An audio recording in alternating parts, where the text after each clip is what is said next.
Tuhan bersamamu. Dan bersama rohmu. Inilah Injil suci menurut Markus. Dimuliakanlah Tuhan.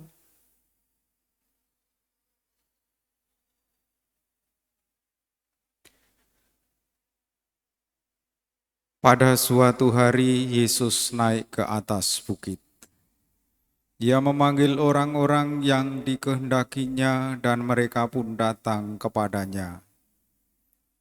Ia menetapkan 12 orang untuk menyertai dia, untuk diutusnya memberitakan Injil, dan untuk menerima dari dia kuasa mengusir setan. Ke-12 orang yang ditetapkannya itu ialah Simon yang diberinya nama Petrus, Yakobus anak Zebedeus, dan Yohanes saudaranya, yang keduanya ia beri nama Boanerges yang berarti anak-anak guru.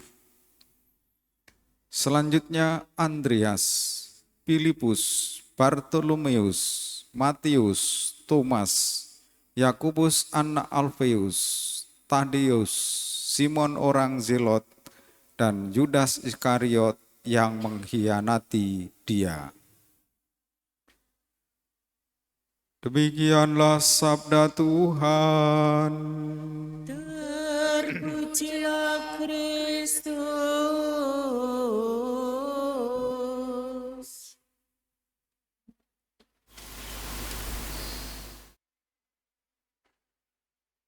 Umat Allah yang terkasih, dalam Injil lain Yesus menubuatkan waktunya telah genap, kerajaan Allah sudah dekat, bertobatlah dan percayalah kepada Injil.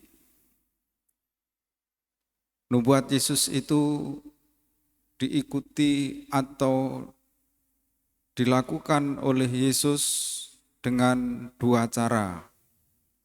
Yang pertama, ia mewartakan Injil. Yang kedua, ia memilih para murid.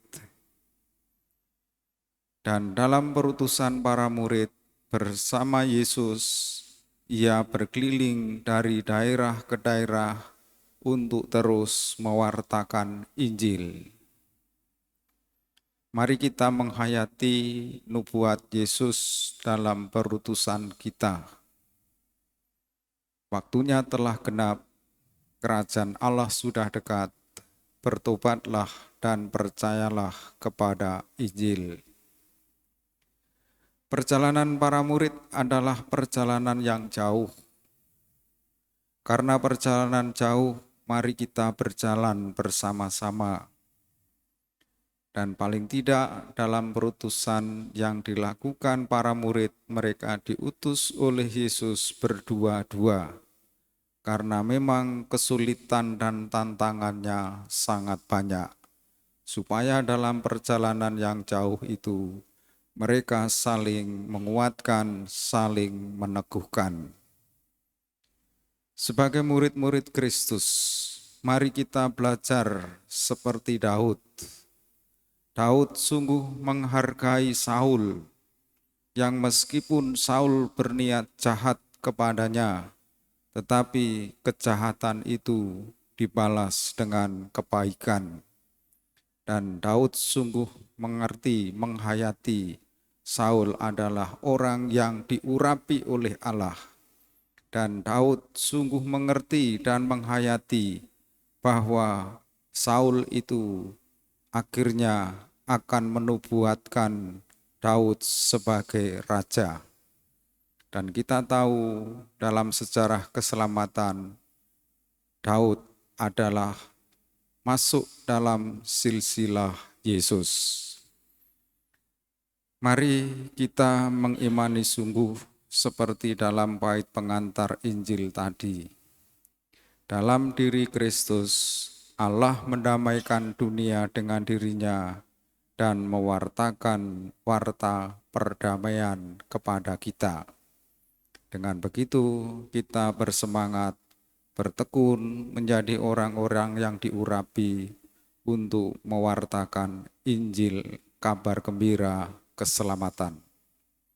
Kita satukan doa-doa kita bersama persembahan di altar.